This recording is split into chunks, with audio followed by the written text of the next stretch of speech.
Hey, what's going on, guys? Finally decided to do my review of A Serbian Film. Now, I know everybody pretty much knows about this already. It's pretty infamous as of late. A lot of people are interested in checking it out, and I'm sure most of you have probably already seen it by now. But I did finally watch it a few days ago, and I've been meaning to do my review, so I'm going to be doing that now.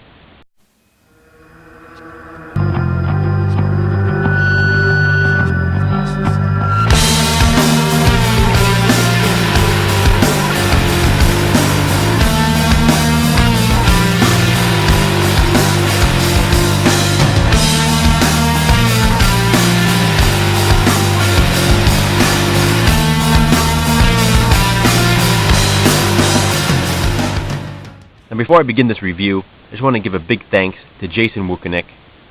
I hope I'm pronouncing that right. I'm probably not, so I apologize, Jason. I don't know how to pronounce your last name properly, so if you want to just correct me in a video or something, just let me know, so that way I don't keep mispronouncing your name. But thank you, Jason. Jason actually hooked me up with a copy of the film, so I was able to finally watch this. Been wanting to see it for a while. If you guys have not subscribed to Jason, please do so. His link will be below. He's an awesome guy. He definitely deserves more subscribers, so please go subscribe to him now. Now, getting into my review, I was lucky enough to be able to watch the screener copy of A Serbian Film, which I've actually read is the original version of the film. There have been many different edits of this movie lately. I know there was a UK release that had over 4 minutes of footage removed, edited for content.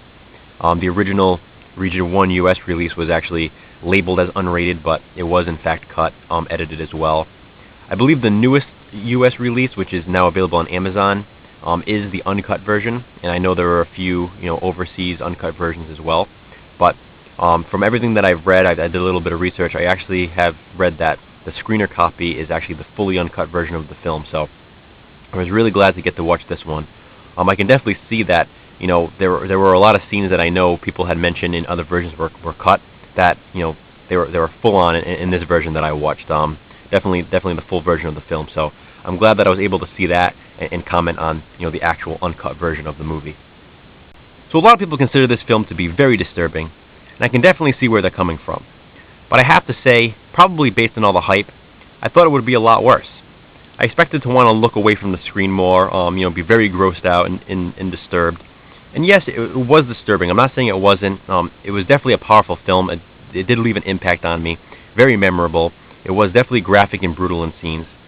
However, I don't know. As I said, I expected it to be worse for some reason. I feel like more of the disturbance took place in the mind than really on screen. As I was watching it, it was more about what I was thinking about that was going on than what was actually appearing on screen. For example, I'm going to use the baby scene. A lot of people comment on that scene, saying that it's so disturbing and so graphic. And yes, it's graphic, but at the same time, you can obviously see that it's a fake baby. It's a doll being used. It's of course not a real baby. They could never use a real baby in a scene like that. And thank God they didn't. I would never want to see a real baby in that type of predicament. But the fact is, it's so obviously a fake baby that it kind of takes away from the reality of the film. Of course, thinking about what's actually going on, the whole concept of it is very disturbing. Don't get me wrong. I'm not trying to take anything away from that scene, because that's a very disturbing thought, that they would actually go there and cross that line and do something as brutal as they did. But, what my mind is thinking, what my eyes are seeing, was kind of two different things. As I said, it wasn't like I wanted to look away from the screen and think, oh my God, I can't even look at this, because as I said, it was very obvious that it was a fake baby. I want to go back to Megan is Missing for a second. As you guys know by now, I find that movie to be very disturbing, and specifically the two photos and also the barrel scene were the most disturbing scenes to me in that movie. And I think the big difference is, in those scenes in Megan is Missing, it's a real live human, playing the role in that predicament that you're seeing on screen in those disturbing scenes. Whereas in a Serbian film, it is a fake baby, and you can see that it is. Watching Megan is Missing, yes, it's a movie, but it's still a lot harder to, escape from that, that movie reality of it when you're actually still seeing like this live human being on screen. Whereas, with the fake baby in a Serbian film, it does take you out of that place, just for a second. You kind of look at it and say, okay, that's a fake baby. Whereas Megan is Missing, you never have to make that, you don't have to distinguish it because you're always seeing, a live person on screen. But, I mean, as I said, the scene is still disturbing. As you're sitting there thinking about what's actually happening, you're going to find it disturbing. If you don't, I mean, I find it more disturbing if you don't find that scene disturbing. But, so yeah, that's my comments on that scene. I mean, as I said, definitely was graphic and brutal, and I can't believe they went there. But at the same time, I don't think it's as bad as everybody expects it to be. On screen anyway. As I said, it's everything you think it is, and more in your mind. But on screen, it may not be as bad as you think. There was one big scene though that I found disturbing, very shocking. That I don't want to say what it is because it'll definitely give something away. But it's one of the big reveals at the end, and it's not one of the more obvious reveals. Let me just say, for anybody who has seen it, it's probably what you'd consider to be the most disturbing reveal of the unmasking at the end. That was pretty shocking to me. I really didn't expect them to go that far with it. When it's that, I believe it's the last person that's unmasked in the end. So if you guys have seen the movie, you know what I'm talking about. That last unmasking was pretty shocking. I really couldn't believe they went there. That was pretty disturbing, pretty gross. I don't know. That just kind of got to me a bit, because again, that was a real person being used. It wasn't fake. It wasn't a fake baby this time or anything like that. So yeah, that scene was just pretty crazy. I mean, both in my eyes and in my mind. What I was seeing was shocking, and what I was thinking was even more disturbing. It's just very, very crazy. I can't believe that they went that far with it. But at the same time, I mean, I guess that scene makes it live up to the hype. More so than I think the baby scene did.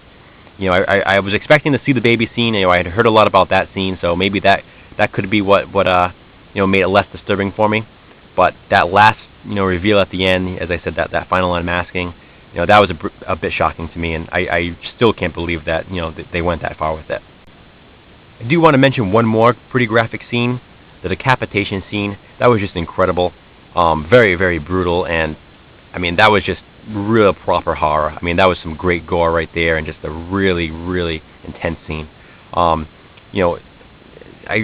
don't want to say I enjoyed that scene, but I think it was definitely well done, and as a horror fan and gore hound, that was definitely something pretty crazy to see. Now, I want to stray away from the more brutal aspects of the film for a minute, talk about the acting. I think the acting was just brilliant in this. I really didn't see a flawed performance from anyone. It was really held together well, by all of the characters, and I think they all did a great job. I also want to say that the cinematography in this was just fantastic, really well done, really well made film. I really like the setting as well. There's just a great unsettling feeling throughout the movie. You're really expecting something to happen. It's kind of a slow build at the beginning. It starts off pretty slow. There's not really a lot going on, on screen in the beginning. The first half there's really not a lot of violence or anything like that. There are some graphic scenes, of course, but they're more of a sexual nature than of a violent nature.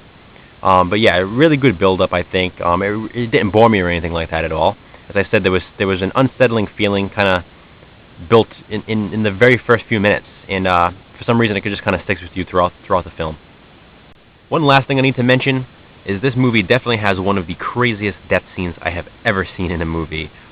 Very, very original, and I'm talking about the bald guy, the guy with the shaved head. I mean, his death is just completely brutal, and if you guys have seen it, I mean, it's just crazy. I would have never even imagined somebody dying that way. I would have never expected to see someone killed that way in a movie. So for those of you who have been watching this video and saying, okay, so what's the movie about? Basically, it takes place in Serbia, of course. A porn star who's a pretty big name in the industry. He's trying to support his family. He has a wife and a son, and he's just not cutting it right now. So he's looking for a big job, and he's kind of sought after because he has certain qualities about him that that makes him a reputable source in a porno film. So he gets a pretty big job offer. He'll never have to worry about supporting his family again. But the thing is, he has to sign the contract without knowing exactly what he's filming. And there's the mistake right there. I mean, if there's any lesson in this movie, that's pretty much it. Know what you're getting yourself into, because he signs the contract, and You know, he's a little wary about it because he doesn't know what he's going to be filming, and he kind of doesn't like that. But, you know, knowing that he's going to be making so much money, he just signs it anyway and agrees to do whatever he's told. And, you know, that's really where it all goes downhill for him. You know, some pretty terrible things begin happening, crazy things that you can never even imagine. And, you know, that's pretty much the basic storyline, and I don't want to say too much more because it'll give, you know, some really important things away about the film. But I would recommend seeing it, you know, just for the sake of saying that you saw a Serbian film. It is a movie that's talked about a lot. I felt that I needed to see this and do a review. It's not one of those movies that, you know, you want to brag and say that you enjoyed, but it was just a movie. It is fake, and, you know, it was, you know, an entertaining film, I guess. It kept me entertained. I wasn't bored at all. You know, there are definitely things, you know, you're thinking in your head while you're watching this that are pretty disturbing. You can't believe they crossed certain lines that they crossed. But the fact is, as I said, you need to go in knowing that it's just a movie, not to take it too seriously, and just, you know, enjoy the ride, because it's definitely a ride. So yeah, that's my review of A Serbian Film. Please comment below, guys. Let me know what you think about the film. Let me know if I left anything out that you want to mention. But I just thought I should say a few words about it, give you guys my thoughts. Thanks for watching.